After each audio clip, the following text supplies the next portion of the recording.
2 months earlier, San Quentin was its usual strange mix of loud voices, metal doors, and a constant echo of people who wished they were anywhere else.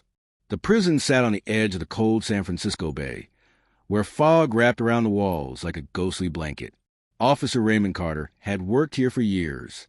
He wasn't scared of much anymore. Not the inmates, not the fights, not even the long nights alone on duty.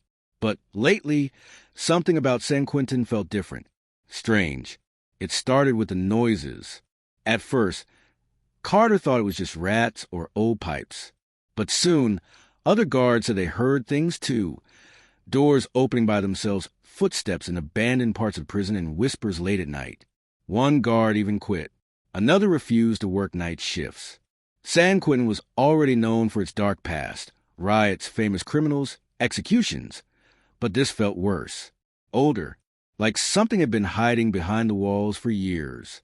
One evening, Carter was assigned to West Block, the oldest part of the prison. Most of it was shut down, sealed off long ago because the structure was too weak and unsafe. But while doing his rounds, Carter noticed something strange. A faint light, coming from a hallway where no power should exist. He told himself it was probably another guard, or maybe a leftover bulb. But curiosity pulled him forward. He walked past old cells covered in dust, spiderwebs hanging like gray curtains. The air was cold, far too cold for a building with no ventilation. That's where he found the first clue. A set of footprints on the dusty floor. But not fresh. Very old. Like someone had walked through decades ago, but somehow they had never faded. Strange. Carter followed them to a wall that didn't look like the rest. The bricks were newer, cleaner. Wrong. He touched the wall and felt a small vibration, like something behind it was moving. He stepped back. He checked the prison blueprint. Nothing about a wall here. Nothing about a room behind it. Maybe it's a storage room, he whispered. But he knew that was a lie. That night, Carter asked older guards about the West Side. Most said they didn't know. One said, "Don't bother." Another said some doors were sealed for a reason. Even stranger, an old retired guard named Mr. Hallbrook gave this warning. Never open what San Quentin tried to forget. Carter couldn't sleep that night because he needed to know what exactly had San Quentin forgotten. The discovery. A week later, Carter returned to the wall, this time with tools. He tapped on the bricks. Hollow. There was a room behind it. He chipped away a corner brick. Behind it was a metal door. A door no one had opened for almost a century. Carter reached for it. His hands were shaking.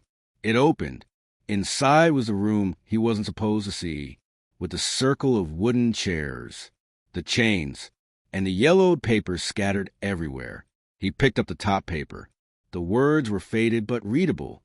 Room 13, Behavior Correction Experiments, 1934 to 1942. Experiments?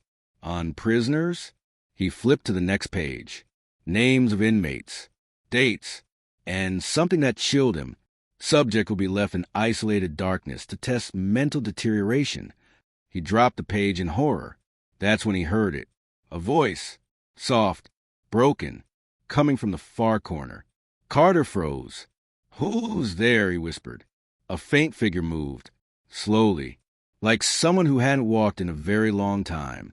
When the prisoner stepped into the light, Carter felt his blood turn to ice. This was impossible. The man looked like he belonged to the 1940s. His uniform was old. His tag number didn't exist anymore. The prisoner stared with empty eyes. "You opened the wrong door," he whispered. Carter backed up slowly, but before he could run. SLAM. The door shut behind him. The room went dark. The figure moved closer. The darkness inside the hidden room felt alive. Officer Carter could hear only two things: his own heartbeat and the slow, dragging steps of the prisoner walking toward him. A cold finger touched Carter's neck. He froze. The voice whispered, low and shaking, "They locked us in here, and they never came back." Carter wanted to scream, but no sound came out. His flashlight flickered weakly, barely showing a man's face. Thin, pale, cracked like dry paper. The prisoner leaned forward. We waited for 80 years. The flashlight died. Cut to black. Cliffhanger intro ends. How it started inside the room. Carter forced himself to breathe slowly. It was the only thing he could control. He shook the flashlight, hoping it would come back on. It didn't, but the sound of the prisoner's feet stopped. Silence filled the room. Carter whispered, "Who are you?" Nothing. No answer. He stepped back slowly, feeling the cold wall behind him. His fingers traced something metal. A switch? A latch? He pressed it. A small emergency light blinked on in the ceiling. A red light, dim, but enough to see the entire room.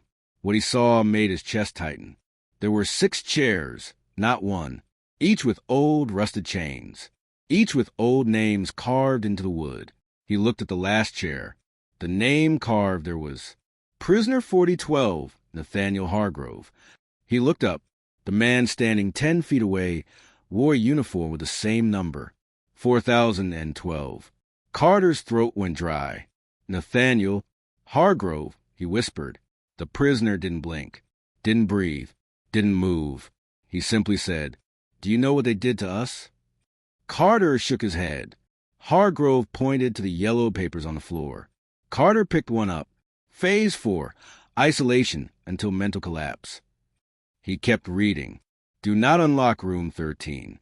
Subjects may show violent, unpredictable behavior after long-term darkness exposure. Long-term? How long?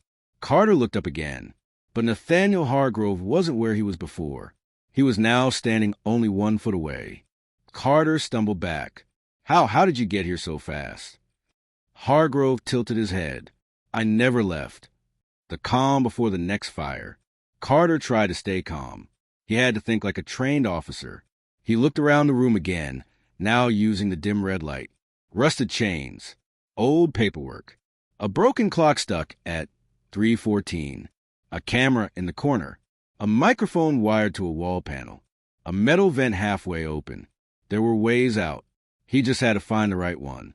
Listen, Carter said carefully. I want to help you, but I need to know how long you've been here. Hargrove slowly sat in one of the wooden chairs, chains clinking. It never ended, he whispered. Every time we screamed, they wrote it down. Every time we cried, they called it progress. When they got tired of watching us suffer, they sealed the door. So you've been trapped since 1942? Carter asked. Hargrove didn't answer. Instead, he looked toward the shadows behind him. Carter followed his gaze. That's when he noticed something he hadn't seen before. Another chair. Chair number 7. But this one was different. No dust. No rust. It looked freshly cleaned. New. Carter walked closer. There was a tag on it. Reserved for new subject, 2025. Carter stepped back. No, that can't be for me. Hargrove lifted his head slowly. It is something in the walls. Carter panicked now. He rushed to the door and pulled with all his strength. Locked. Completely sealed. He turned to the microphone on the wall and shouted, "Hello? This is Officer Carter. I need assistance now." Silence. He slammed the panel again. Still silence. That's when he heard a new sound. Scratch, scratch, scratch, coming from inside the wall behind the chairs. Carter pressed his ear to the surface. Something was moving. Something crawling. "No," he whispered. "There can't be anyone else." Hargrove stood up and backed away slowly. "They never told you the truth," he said. "We weren't the last ones in here." Carter turned to him. "What do you mean?" Hargrove pointed at the wall. "They put someone else in there, and they never let him out." The scratching grew louder. Then it turned into pounding. Boom, boom, boom. Carter stepped back as the wall began to crack. Dust fell from the ceiling. The emergency light flickered. Whatever was behind the wall was trying to break through. Hargrove whispered, "He's still alive." The cracking got worse. A hole began to form. A hand, thin, gray, shaking, pushed through. Carter screamed. Boom! The wall exploded outward. Something crawled out. Something human, But not completely. Its eyes were wide, unblinking. Its mouth hung open. Its bones looked twisted like it had been trapped in a space too small for too long. It stared at Carter, dragged its body forward, and lunged,